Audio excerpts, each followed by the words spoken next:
Mungkin Pak Yudi dan Bu Leni pernah dengar nggak UMKM Siluman? Menarik ya, lucu juga sih sebenarnya UMKM Siluman. Sebetulnya ya itu balik lagi ke UMKM-nya ya. Udah ada kesempatan belajar tapi nggak mengembangkan produknya, padahal kesempatan juga udah seluas itu, sayang banget gitu loh. Kalau berhenti sampai situ kan uang saku sebanyak apa sih Pak itu loh. Buat BPOM sulit, akhirnya gampang ngurus ya. Padahal nggak sulit. Istilahnya belum ditantang, dia belum coba aja udah ada nanti aja nasib. Layu sebelum berkembang tuh Pak ya.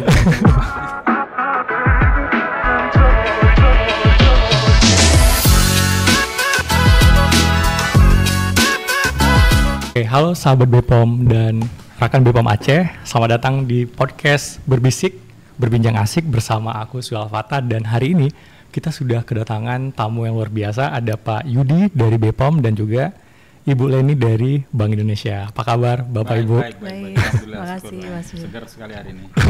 Nah, sebelumnya kita pengen kenalan dulu lebih dalam dengan Pak Yudi. Pak Yudi ini seperti apa nih posisinya di BPOM? Iya, Assalamualaikum warahmatullahi wabarakatuh. Kenalkan, saya Yudi Noviandi, dipanggil biasa dengan sebutan Yudi atau Pak Yudi biasanya. Saya Kepala Balai Besar Pemuda Aceh ini cukup lama, sudah sejak Maret 2022. Jadi sebentar lagi udah mau ulang tahun yang ketiga nih. Oke.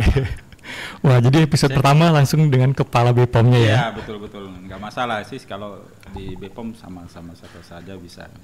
Oke. Nah, dan ada juga Ibu Leni. Ibu Leni ini di Bank Indonesia bergerak di bidang apa nih Bu? Iya, terima kasih Bang Suhil. Kenalkan, saya Leni Novita. Terima kasih Pak Yudi sudah diundang ke sini pada acara hari ini. Saya dari tim implementasi kebijakan yang fokus kegiatannya juga salah satunya untuk pengembangan UMKM tentunya. Demikian. Oke. Nah, ngobrol-ngobrol tentang UMKM nih. Hari ini kita pengen bahas tentang tantangan dan inovasi UMKM di era digital. Tapi sebelum itu, saya pengen tanya dulu nih, karena ini udah jumpa BPOM nih ya. Iya, siap. Jadi Pak Yudi, kalau misalnya kita lihat di masyarakat itu, tantangan untuk UMKM yang skala kecil itu cenderung kita itu sulit kalau pengen bikin standar BPOM, karena yang pertama ruang produksinya itu tidak begitu tersedia, memadai gitu. Nah, menurut Pak Yudi seperti apa tuh Pak menghadapi tantangan seperti itu? Iya, UMKM ini sebenarnya ada beberapa kriteria. Sebenarnya ada yang kita bicara UMKM ini kalau dari Bank BI kan banyak. Ada kerajinan ya, ada pakaian. Kita bicara ini makanan aja dulu ya. UMKM yang bergerak di bidang pangan. Jadi beberapa tidak perlu semua dipersyaratkan dengan BPOM sebenarnya. Ada yang kita kenal di Aceh ini banyak warung kopi, kita tahu kedai kopi sangat banyak. Itu tidak perlu perizinan, dalam arti produk yang dihasilkan itu kan segar dan siap saja, tidak perlu ada izin edar, sehingga lanjut saja. Kemudian ada juga yang dikemas dan dibuat di depan masyarakat, itu juga nggak perlu. Misalnya yang gorengan dibuat-buat di pinggir jalan, selama dia dibuat di depan masyarakat itu nggak perlu izin juga. Kemudian juga ada yang skala industri rumah tangga, dia buat di rumah, dia jual di warung, kemudian daya tahannya tidak lebih 7 hari. Ya itu bisa, kalau masih siap saji bisa juga, dan juga bisa didorong ke arah PIRT, pangan industri rumah tangga. Nah, yang BPOM ini adalah produk-produk pangan yang dengan masa simpan lebih dari 7 hari. Jadi dia ini memang produk yang dimaksudkan digunakan cukup lama begitu. Mengingat resikonya, maka dia didaftarkan ke BPOM. Lalu bagaimana persyaratannya? Jadi kembali, kalau yang di BPOM itu masih bisa sebenarnya dibuat di rumah, tergantung skalanya. Tapi memang tidak bisa bergabung dengan dapur. Dia ada area, misalnya kita punya satu ruangan kamar sebelumnya ataupun garasi, kita rubah olah jadi rumah produksi lah, skala kecil. Selama peralatannya memang memadai atau sederhana, itu bisa. Tapi kalau PIRT mungkin bisa bergabung dengan dapur ya, selama bisa menjaga kebersihan, higien dan sanitasi lingkungan, itu oke. Jadi sebenarnya ya pada kesempatan ini kita menyampaikan bahwa sebenarnya perizinan itu bukan sesuatu akhir daripada kesulitan, bukan. Yang sulit ini malah dihilirisasi, gimana jual produk ini biar bisa laku terjual dengan catatan aman barangnya. Nah itu yang utama ini. Makanya kita ngajak nih Bang B ini, tolong bantu nih. Mungkin punya pencerahan ya kepada UMKM yang ada di Aceh ini untuk bisa ya pergi ke pasar yang lebih besar, pasar global istilah kita kenal. Demikian. Iya. Jadi intinya Pak, Ya. jadi bukan hanya masalah bikin produknya, tapi menjualnya juga Pak ya? Iya, menjadi isu. Kita sudah melakukan pendampingan sudah cukup lama. Kita ada inovasi di sini. Kita namanya korporasi. Dulunya orientasi kita bagaimana UMKM. Dulu kan banyak UMKM ini jual produk, tapi produknya nggak ada izin edar. Padahal ketentuan harusnya ada izin edar. Oke, kita dorong kan. Dari tidak ada, kemudian ada. Udah sesuai nih regulasi. Tantangan berikutnya ini jualnya kemana gitu kan. Ternyata pasarnya ini tantangan untuk Aceh nih, karena Aceh kita adakan di ujung Sumatera tuh utara, jadi memang tempat pemasarannya ini cukup jauh rentangnya Bu ya dibanding provinsi lain, sehingga ternyata nggak cukup sampai ada izin edar saja itu. Walaupun dia aman, memenuhi standar, tapi kita harus bantu dia sampai dengan gimana produk itu bisa dikomersialisasi istilahnya, bisa laku, entah di pasar lokal, regional, Sumatera, Indonesia ataupun global bisa diekspor. Harapannya seperti itu. Itu. Nah ngobrol-ngobrol tentang cara mengekspor, cara memarketingkan produk UMKM, kita pengen tanya dengan Bank Indonesia nih. Pengalamannya nih. Nah jadi boleh nih, biasanya nih yang saya tahu ya, program-program UMKM itu sudah banyak sekali, cara masarin, cara bikin segala macam gitu. Bahkan BPOM juga banyak kolaborasinya dengan UMKM. Sampai BPOM juga turun tangan nih. Dinas-dinas terkait juga turun tangan. Tapi kebanyakan ya program-program UMKM yang kami lihat di lapangan itu hanya seremonial saja. Artinya ketika dia bikin semacam pelatihan, katakanlah yang saya tahu ya, nggak apa-apa ya nih ya, beberapa dinas nih, mereka tidak melihat outcome-nya itu arahnya kemana, hanya sekedar ini bikin segala macam udah selesai, udah foto-foto laporan udah selesai gitu. Nah bagaimana Bank BI melihat celah itu dan membuat pelatihan yang tepat sasaran untuk UMKM. Iya, terima kasih. Sebenarnya kalau saya lihat setiap kesempatan adanya pelatihan atau seminar itu suatu yang bagus gitu ya. Walaupun secara umum mungkin akan terbaca sifat yang kayak seremonial aja gitu. Setelah itu juga selesai. Nah itu balik lagi mungkin kebutuhan si pengusahanya itu. Kalau dia memang butuh, dia akan manfaatkan setiap kesempatan itu sebagai salah satu sarana untuk sosialisasi dia, mengenalkan produk-produknya, karena setiap saat dia akan bertemu orang terus kan. Dia berusaha, kalau istilahnya marketingnya juga masih belum iklan seperti apa, tapi dia bisa komunikasikan. Itu ajang, sebetulnya ajang yang baik sekali. Ajang untuk promosi produknya. Betul, ya? Salah satunya. Jadi sekali mendapatkan ilmu, terutama habis itu juga bisa menjadi ajang promosi. Jadi itu balik lagi Pak ke pengusahanya dulu nih. Jadi walaupun kita ada di sini, ada BI, ada BPOM yang kita kan supporting sebetulnya bagaimana UMKM itu, tapi motornya itu sendiri harusnya si UMKM-nya ini sendiri. Ya, dia harus punya visi, misi, dia akan kemana, dia mau apa. Nah itu yang dalam perjalanan itu tentunya banyak sekali orang yang akan berusaha mendampingi atau mendapatkan akan ikut serta untuk kesuksesannya. Tapi istilahnya motornya itu menurut kami tetap UMKM-nya itu sendiri. Jadi mungkin kalau di Bank Indonesia sendiri kita karena kita juga terbatas waktu dan juga tenaga, kita akan melakukan kurasi-kurasi, seleksi-seleksi yang akan mengikuti program kita Pak. Ya, saya setuju banget tadi yang kata Pak Yudi, UMKM itu kan banyak ya Pak levelnya. Nah ini banyak dan levelnya itu juga macam-macam, staffnya macam-macam ya Pak, size-nya juga macam-macam. Ini industri yang sangat bebas gitu loh, very entry-nya itu gampang, keluarnya pun gampang, jadi siapapun bisa ikut partisipasi. Apalagi di negara kita kesempatan untuk berusaha seperti ini juga cukup luas ya. Kalau kita lihat di luar negeri mungkin setiap usaha tuh izinnya gila-gilaan gitu. Ini di Indonesia masih kabar baik nih. Iya, kita mau di depan rumah taruh kompor mau jualan juga nggak ada yang larang ya Pak. Nah jadi balik lagi tuh, ini kita mau kemana dulu? Apakah kita udah butuh BPOM atau enggak gitu? Tadi udah jelaskan Pak Yudi. Tapi kalau kita bicara sekarang lagi, marketing itu udah bukan lebih gampang ya, tapi lebih terbuka peluangnya dibandingkan zaman dulu.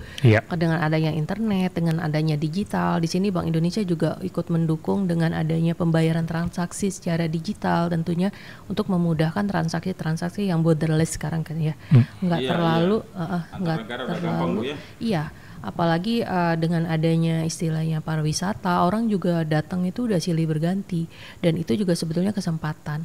Nah mungkin kalau pertanyaannya kenapa barang saya belum terpasarkan luas atau apa, mungkin itu yang harus dilihat lagi nih. Apa yang harus dikuatkan di situ? Nah, misalnya apa barangnya itu diterima orang apa enggak? Nah, misalnya saya jual pisang goreng, terus saya lihat kok pisang goreng saya nggak laku. Kan kita harus lihat ya. Ini pisang goreng saya jual buat siapa gitu loh. Buat anak sekolah, tapi saya jual 15.000, nggak tepat harga mungkin gitu.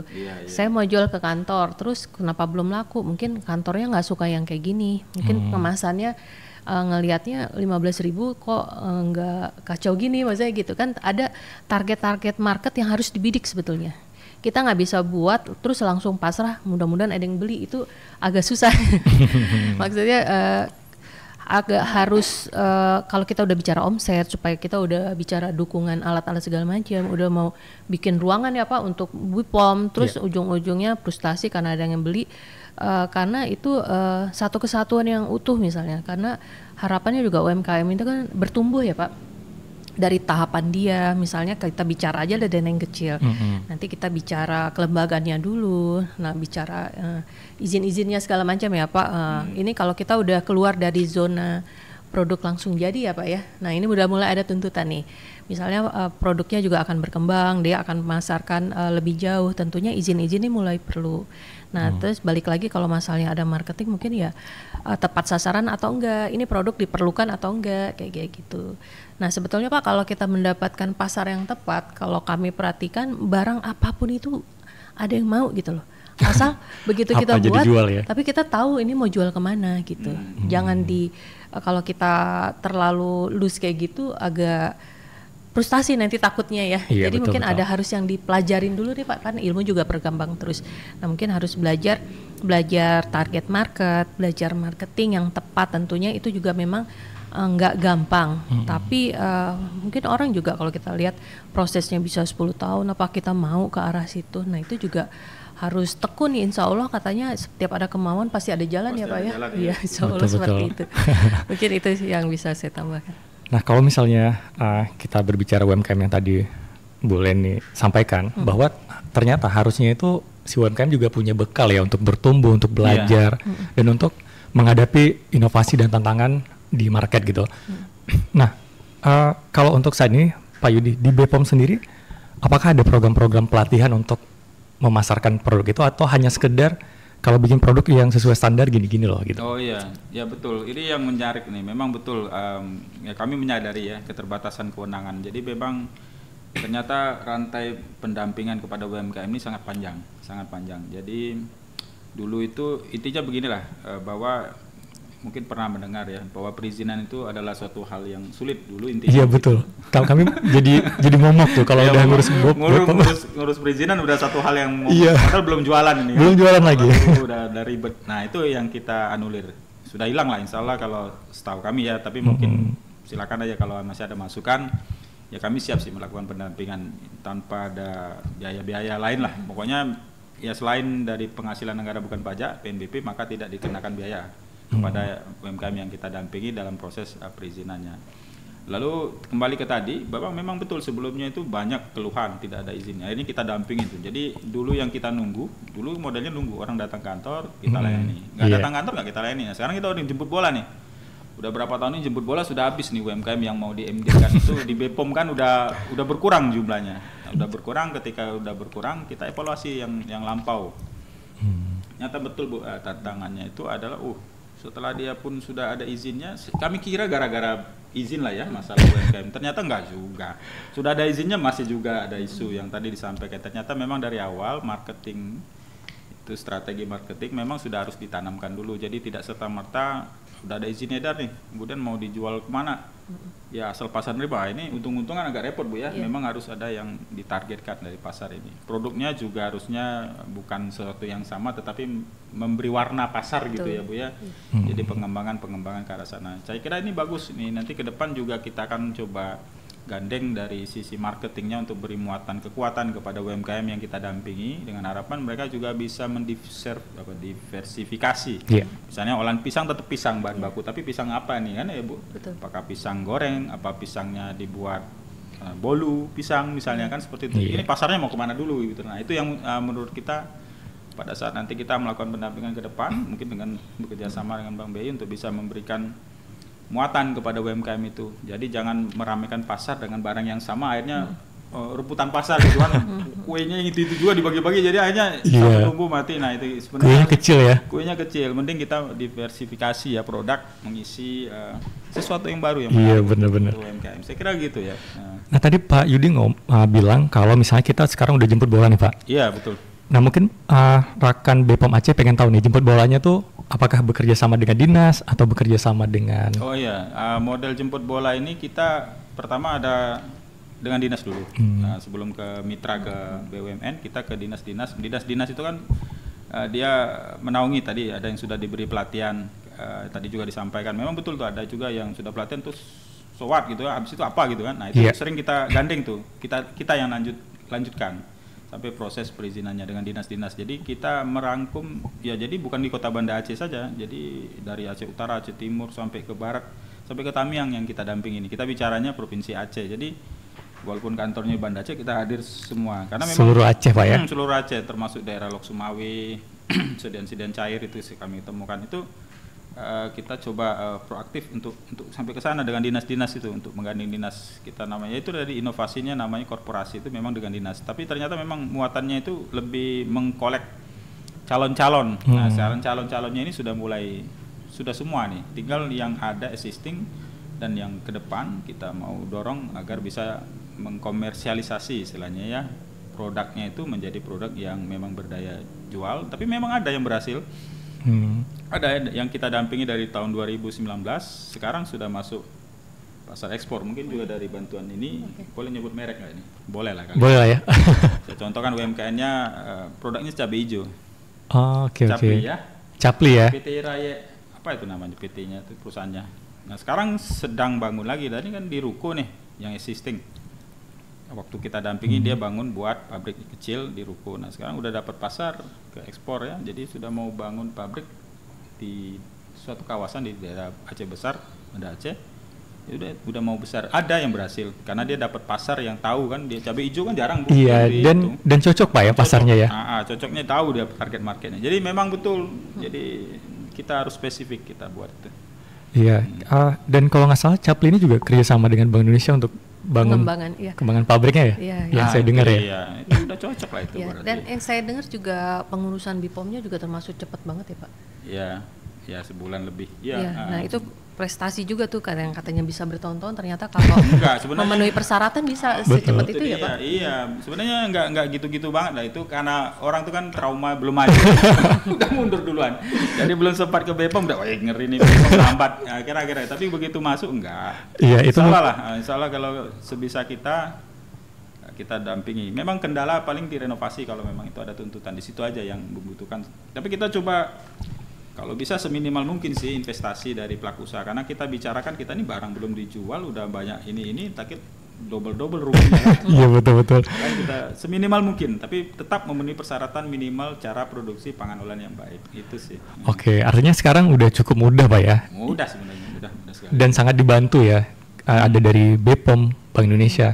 Nah ngomong-ngomong soal tadi Capli yang success story-nya, mungkin Pak Yudi dan Bu Leni pernah dengar nggak UMKM Siluman? Nah jadi UMKM Siluman ini kan sekarang udah banyak nih pelatihan, kelas-kelas. Jadi kalau misalnya UMKM gabung kan nanti ada dapat semacam kemudahan-kemudahan gitu. Minimal dapat uang saku segala macam. Nah trennya itu sekarang Pak Yudi dan Bu Leni, kebanyakan UMKM itu dia muncul ketika ada pelatihan-pelatihan itu, event. Jadi ketika tidak ada pelatihan dia menghilang lagi gitu. Nah kalau menurut saya pengen tanya dulu ke Bu Leni. Bu Leni pasti sering ketemu nih.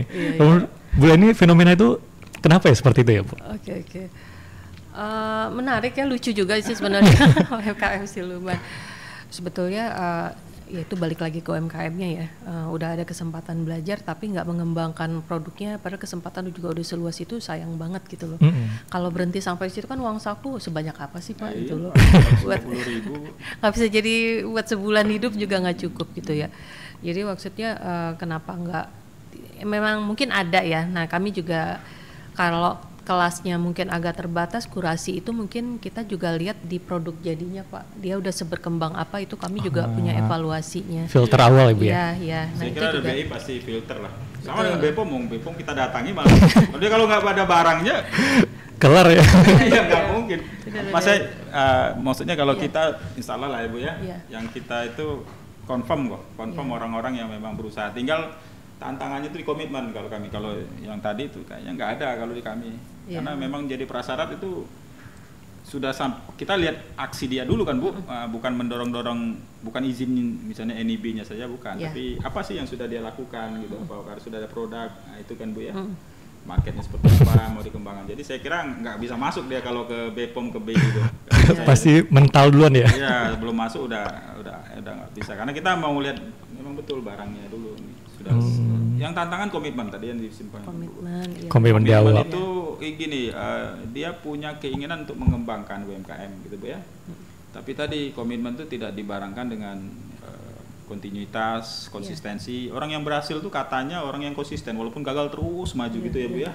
Akhirnya berhasil. Nah, komitmennya ini nggak segitu ini. Jadi ketika ada tantangan sedikit saja, mulai ada sebagian udah mulai mundur gitu. Misalnya, mulai nyerah Pak ya? Jadi itulah tadi BPOM sulit, akhirnya nggak mau ngurus ya. Padahal nggak sulit. Istilahnya belum ditantang, dia belum coba aja udah ada nanti aja. Layu sebelum berkembang tuh Pak ya? Jadi seperti itu sih komitmen mendalami hal-hal itu. Saya kira gitu Bu ya, komitmen yang jadi tantangan terbesar. Oke, jadi boleh nih kalau misalnya kita sekarang ngomong tentang keuangan ya, keuangan sekarang kan udah digital semua, udah pakai kris, pokoknya udah gampang pilihan, gitu. Iya, semakin banyak. Nah, namun ada beberapa UMKM yang masih bisa dibilang dia itu enggan untuk pakai cashless gitu, dia masih pakai cash, manual segala macam gitu. Itu seperti apa ya Bank Indonesia mendorong UMKM yang seperti itu agar dia bisa shifting ke dalam produk digital di finansial gitu. Benar-benar. Nah, ini sebetulnya tantangan pemasaran yang semakin luas sih sebetulnya. Ada kalanya itu literasi keuangan yang belum belum meningkat mungkin gitu Pak ya. Jadi masih ada banyak kekhawatiran, takut uangnya nggak balik atau apalah gitu, atau ada hal-hal yang dia dapat misalnya secara info negatif lah gitu. Udah viral aja nih, rumor aja nih. Susah bayarannya lama segala macam. Nah, tapi sebetulnya dengan adanya informasi keuangan ini juga kita banyak banget nih ruangan untuk melakukan literasinya ini untuk peningkatan, bahkan kalau diperlukan ya tinggal datang ke kita, informasi apa yang dibutuhkan juga kita bisa submit informasi itu. Jadi sayang banget ya Pak, udah era digital seperti ini masih close loop gitu istilahnya, atau masih black box sendiri gitu loh. Jadi dia mengecilkan pemasarannya sendiri seperti itu. Tetap nggak bisa dipaksakan, tapi ini sebetulnya kesempatan yang nggak diambil sih. Kayak gitu. Jadi kemudahan udah semakin besar, yang penting kan kenalin resikonya dulu. Pahamin apa yang produk yang kita pakai, misalnya kita mau kris atau semalam, kita pahamin dulu tuh itu apa gitu. Pahamin dengan baik, pasti setiap hal-hal seperti itu jadi istilahnya penolong kita juga nih, jadi alat bantu kita gitu ya. Kalau mungkin kalau dulu orang ngomongnya api itu kan kayak risiko, bisa ngebakar segala macam. Tapi kalau kita paham api itu mau diapain, bisa buat masak ya Pak, bisa buat menghangatkan apapun. Jadi malah nggak ada api kita nggak bisa hidup. Nah, zaman sekarang pun gitu. Nanti kalau tiba-tiba pembelinya udah nggak mau pakai cash gimana? Jadi pasti pindah ya kan. Bisa kris nggak atau bisa bayar non tunai nggak? Enggak. Ya udah maaf ya nggak punya tunai, ya pindah gitu loh. Kan kehilangan kesempatan juga. Gitu. Iya, artinya butuh literasi keuangan yang baik ya Bu ya, untuk memahami, untuk shifting dari manual ke digital ya gitu ya. Oke, kita masuk ke dalam segmen Janet jawab netizen, dan ini Pak Yudi dan Bu Leni kita bakalan cek pertanyaan-pertanyaan dari netizen. Yang pertama, apa langkah nyata BPOM Aceh dalam mendukung UMKM? Langkah nyata ya? Langkah nyata. Berarti aksi ya, bukan aksi konkretnya ya? Bukan omdo nih. Omon-omon ya? Bukan omon-omon ya, yang nyata. Baik, beberapa langkah nyata yang kita lakukan, mungkin tadi saya sudah sampaikan, kami melakukan pendampingan secara proaktif. Jadi saya atau kami memiliki tenaga sertifikasi dibantu oleh fasilitator yang siap datang ke rumah produksinya untuk pendampingan, termasuk perizinannya dari NIB sampai ke BPOM-nya sampai BPOM. Jadi kita mulai dari sana. Itu kita lakukan sudah bertahun-tahun ini. Ini udah tahun kelima kalau nggak salah, ini udah tahun kelima. Jadi silakan kalau ada UMKM yang mau kita dampingi bisa colek Instagram BPOM Aceh. Nah, itu nanti dari sana kita bisa respon langsung aja ke Instagram atau ke telepon juga bisa, ada nomor layanan. Itu langkah nyata kita. Kita mendorong UMKM ini agar bisa berkembang. Pertama dia harus aman dulu. Produk yang beredar ini kan harus aman. Aman itu artinya untuk dikonsumsi. Bagus lagi kalau dia produk itu juga halal. Jadi halalan toyib. Jadi double Pak ya? Iya, kami ini urusan toyibnya, kemudian halalnya dari MPU kan. Iya. Nah sudah aman dan halal, udah bagus tuh masuk ke pasar. Sudah satu langkah yang positif. Jadi dia tidak akan terhalang dengan masalah-masalah legalitas, hukum, apa-apa sudah selesai dengan situ. Nah, tinggal yang tantangan berikutnya nih, makanya kami menggandeng nih dari hilir, dari Bank BI, dari yang lainnya untuk bantu nih bisa sama-sama kita yang sudah ada legal, aman, gimana nih diprioritaskan untuk bisa masuk pasar ini. Nah inilah langkah nyata kami saat ini sedang menghilirisasi lah istilahnya pendampingan yang tadinya tidak legal, tidak aman jadi sudah legal, sudah aman. Nah selanjutnya bagaimana nih marketingnya?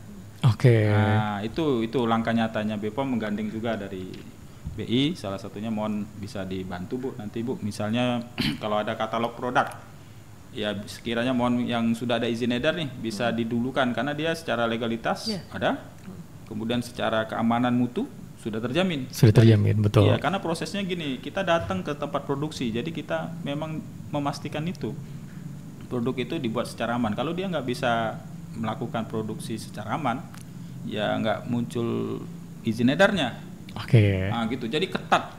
Jadi sudah ketat begitu di pasar kok mana nih? Nah ini yang waduh ini kayaknya ada dosa juga nih. Tanggung banget bantuan ini itu loh. Tanggung ya. Jadi izin edar udah ada tapi pasarnya gimana nih Pak? Ya gimana ya? Aduh, ini makanya minta tolong nih. Iya.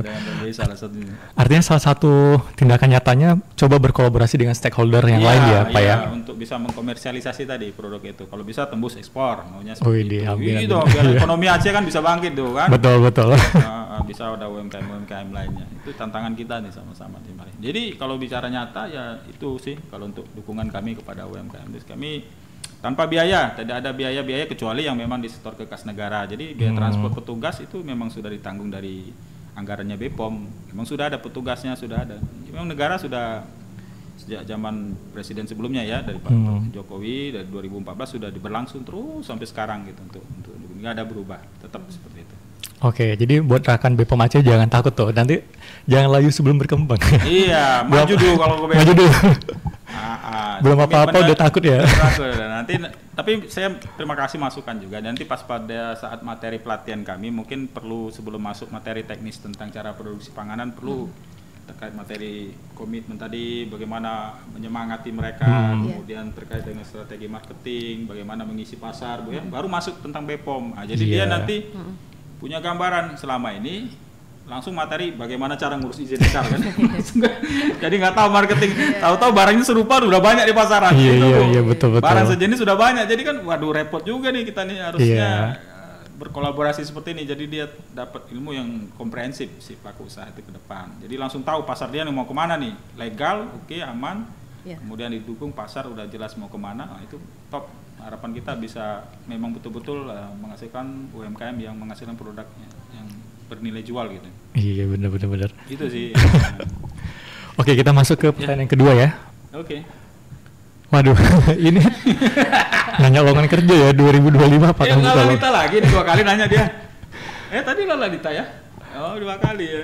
Apakah ada lowongan ASN lagi? Iya. Kemana nih? Siapa? Kedua-duanya nih pasti nih. Oh. Kalau Bank Indonesia gimana Bu? Pleni? Jadi untuk lowongan kerja hampir setiap tahun kami membuka lowongan kerja untuk beberapa posisi. Tapi itu silakan dicek di web BI aja karena akan selalu terbuka di situ informasinya atau persyaratannya pun pasti dipublish di tempat itu di web. Ya. Sekarang makanya online semua Pak. Iya sama. Di BPOM juga gitu. Ikut aja follow aja Instagramnya BPOM. Nanti kalau ada BPOM RI maupun BPOM Aceh. Jadi kalau ada update terkait dengan lowongan penerimaan ASN, nanti kita biasanya update di situ. Oke. Di Instagram atau di website ya Pak ya? Iya, website bisa, Instagram bisa. Karena itu berita penting juga tuh, paling banyak tuh, komentarnya kalau udah naik itu wah udah seru tuh. Iya, lebih ini Pak ya, lebih aktif ternyata ya di sosial media sekarang BPOM Pak ya? Iya, kita sudah alhamdulillah udah meningkat jumlah followernya. Saya nggak tahu kalau 10.000 lebih itu udah tinggi belum ya. Tapi kalau instansi untuk instansi lumayan lah. Instansi itu Pak kalau 10K itu udah tinggi Pak. Oh, udah tinggi ya? Udah tinggi. Udah tinggi kan. Karena kalau saya lihat berapa followermu kan kalau Telegram tuh 100.000 gitu kan. Kalau instansi itu biasa mentok di 2000, 1000, gitu ya? Udah tembus 10K itu udah keren tuh. Pasti ada something tuh di situ. Ya ada sih event-event kita laksanakan. Nanti sebentar lagi sebenarnya ada juga nanti ada mau lomba-lomba untuk anak Sakapom tuh untuk engagement ke mereka. Oke. Ada lagi pertanyaannya dari Janet? Oke, bagaimana cara UMKM mengikuti pelatihan dari BPOM atau BI? BPOM dulu ya? Ya, BPOM dulu. Oke, BPOM dulu. Cara mengikuti pelatihan dari BPOM itu pertama gini aja, komen aja di Instagram kalau memang ribet, komen aja situ. Saya ada produk ini Pak, izin kalau ada pelatihan mohon kami bisa diundang. Itu udah jadi catatan nanti. Kita kita hubungi balik. Atau bisa ke nomor layanan kami itu ada di situ ya, ada nomor juga. Tapi kalau nomor HP kan agak susah diingat. Masuk aja di medsos nanti search saja BPOM Aceh. Nanti di situ komen atau kirim pesan ya DM. Nanti kita bisa follow up. Kebetulan ini awal tahun bagi yang mau ikut beneran nih. Ya, pendampingan itu kan bermula tidak sepanjang tahun, dia didampingi dari awal tahun sampai dengan akhir tahun. Nah, ini momen yang tepat nih kalau ada yang mau minta dampingi. Langsung ya? Ya, langsung ini nanti biar masuk paket pendampingan dia tuh jadi bukan satu pertemuan, dua pertemuan tapi memang kita datangi terus sampai dia dapatkan izin edar. Jadi bisa sampai 10 kali. Ya, 10 kali face to face, kadang Zoom, kita datang lagi audit. Nah, paling memang yang terakhir itu kendala ada rekomendasi penyesuaian area kamar produksi atau ruangan itu tadi yang menjadi catatan tadi. Mungkin kita nanti bisa juga diskusi itu sih. Oke, berarti jangan lupa buat rekan BPOM langsung aja cek Instagramnya atau websitenya untuk info pendampingan tahun ini ya. Kalau nomor itu nomornya 0811 6853 301. Langsung saja ke sana. Ada juga 0812 62 12 33 39 itu layanan sertifikasi. Biasanya kita tinggal nanti kita kontak balik. Nah, itu rekan dicatat ya. Nah, kalau misalnya untuk Bank Indonesia nih, boleh nih. Bank Indonesia kayaknya saya sering dengar sering buka ya. Iya. Untuk pelatihannya sendiri sebetulnya cukup banyak. Kita juga ada flagship event hampir setiap tahun. Sekarang sih udah jadi tiap tahun ya. Seperti Mesraya. Nah, itu juga satu ajang UMKM besar Pak yang dari Bank Indonesia. Setiap tahun itu Bu ya? Setiap tahun, ya. Mesraya namanya. Mesraya sekitar Agustus kalau saya nggak salah. Nah, di momen itu aja nanti banyak banget Pak, ada seminar, ada pelatihan dan macam-macam, Bu, ya? Bersifat lebih umum ya, lebih bebas juga. Karena kita pelatihannya juga ada beberapa macam nih Pak, ada yang khusus yang memang kita kurasi dulu karena targeted banget Pak yang udah memenuhi kualifikasi untuk peningkatan naik kelasnya gitu ya. Nah, terus ada yang bersifat masih umum mungkin, apalagi kalau sifatnya itu terbuka di Zoom itu ikut aja, itu banyak banget. Karena ilmu ini tentunya pasti yang namanya ilmu itu kan macam-macam ya. Betul. Pasti sangat bermanfaat ya. Jadi sering-sering aja cek di website kami juga pasti akan diinformasikan. Untuk ini juga pelatihannya nggak hanya UMKM, misalnya literasi keuangannya, terus untuk pengembangan dari sisi syariah mungkin, lalu bisa jadi dari pembiayaan, nah itu juga macam-macam banget. Ya, terus kalau butuh mungkin bisa juga mampirlah di IG atau di apa yang nanyain aja, mungkin kapan ada kesempatannya nanti kami bisa blast informasinya lebih informatif mungkin untuk dijangkau sama Nesi itu ya. Siapa namanya tadi? Janet. Segmen Janet. Artinya tetap di sosial media ya Ibu ya? Ya, itu yang lebih gampang bisa dilihat ya. Daripada capek-capek datang ke kantor gitu ya kan. Betul. Ini kayak gini aja, komen aja di Pak izin saya mau ikut pelatihan dari BPOM. Nanti kami hubungi balik. Oke. Ini kan bertanya bagaimana mengikuti. Langsung aja komen, Pak izin kami produknya ini mau ikut BPOM, nanti kita akan hubungi balik. Langsung ditanggepin toh? Iya. Oke, baik, sebelum kita tutup, kita pengen dengar dulu nih closing statement dari Pak Yudi dan Bu Leni ya. Mungkin dari Pak Yudi dulu. Ya, baik. Makasih terkait dengan tema kita ya UMKM ya. Kami dari Badan POM sejujurnya ini tetap melakukan pendampingan secara holistik ya, tanpa ada biaya-biaya tambahan. Bahwa komentar perizinan BPOM itu sulit, saya kira mari kita buktikan, kita tantang kembali kan. Langsung ya. Bahwa tidak sulit sebenarnya. Tapi memang karena belum mencoba. Nanti apalagi kalau sudah ada pendampingan, insya Allah akan kita permudah. Bahkan yang mana nanti kita sampaikan mana-mana yang harus ada izin BPOM. Kalau memang nggak perlu ya kita nggak harus paksakan seperti itu. Saya kira itu UMKM jangan takut. Semoga nanti UMKM-nya di Aceh ada yang bisa menjadi UMKM yang besar Bu ya. Bisa mendongkrak perekonomian dari Provinsi Aceh ini sendiri. Terima kasih sudah mengikuti acara podcast pada kesempatan ini. Terima kasih. Terima kasih Pak Yudi. Nah, dari Bu Leni? dari kami tentunya kesempatan untuk marketing mungkin ya Pak, dari kalau kita Embasari itu sebetulnya gede banget gitu loh. Tidak hanya dari secara umum, mungkin di pasar untuk Bank Indonesia sendiri punya ajang yang cukup banyak gitu loh. Bahkan tidak hanya di Banda Aceh, di Aceh kita juga akan bawa itu ke level nasional bahkan internasional. Nah itu ruangannya itu besar sekali. Tapi untuk mencapai itu tentunya jangan capek-capek untuk berproses ya Pak, untuk bertumbuh, untuk memahami produknya. Jadi produknya itu juga harus yang kena sama konsumen ya tentunya, karena kita sendiri bisa dibilang kami kurang banget Pak untuk Aceh ini masih ditantang gitu loh untuk jenis produknya, apanya itu juga sangat ditunggu bahkan di pasar kami di kalangan BI sendiri. Nah itu juga kami nyarinya susah banget Pak. Mungkin dengan adanya kerjasama ini, ada yang udah selesai BPOM-nya, itu juga kita jadi tambahan informasi nih. Buat yang ada yang kelasnya sudah bisa dinaikin kelas, kita juga tambah banyak informasinya. Yang lain juga jangan kecil hati, terus berproses, terus belajar ya Bung Suhil ya. Iya betul. Itu untuk asal niatnya kemana tuh pasti nyampe gitu, insya Allah. Mudah-mudahan sukses semuanya buat UMKM di Aceh. Amin. Demikian, terima kasih Pak Yudi, Pak Suhil. Wah, jadi hari ini cukup menarik ya untuk podcast episode pertama. Siap, ya betul. Jadi kita tahu ternyata BPOM itu salah satu part untuk UMKM dalam hal berjualan. Setelah ngurus BPOM segala macam, kita harus next ke marketingnya ya. Jadi bukan hanya setelah ngurus BPOM udah selesai Pak ya, tapi ada juga nextnya itu marketingnya seperti apa, terus lihat juga produknya itu cocok apa enggak di marketnya dan betul. Banyak hal lain. Dan teman-teman jadi tahu kan untuk ngurus BPOM itu enggak mudah, langsung datang, satset langsung selesai. Dan juga ternyata di Bank Indonesia itu banyak sekali pendampingan dan pelatihan. Semoga podcast kali ini bermanfaat untuk rekan BPOM Aceh, dan kita akan jumpa di podcast berbisik next episode. Semoga bermanfaat. Saya akhiri, assalamualaikum warahmatullahi wabarakatuh. Waalaikumsalam warahmatullahi wabarakatuh. Terima kasih Bu. Terima kasih Pak Yudi.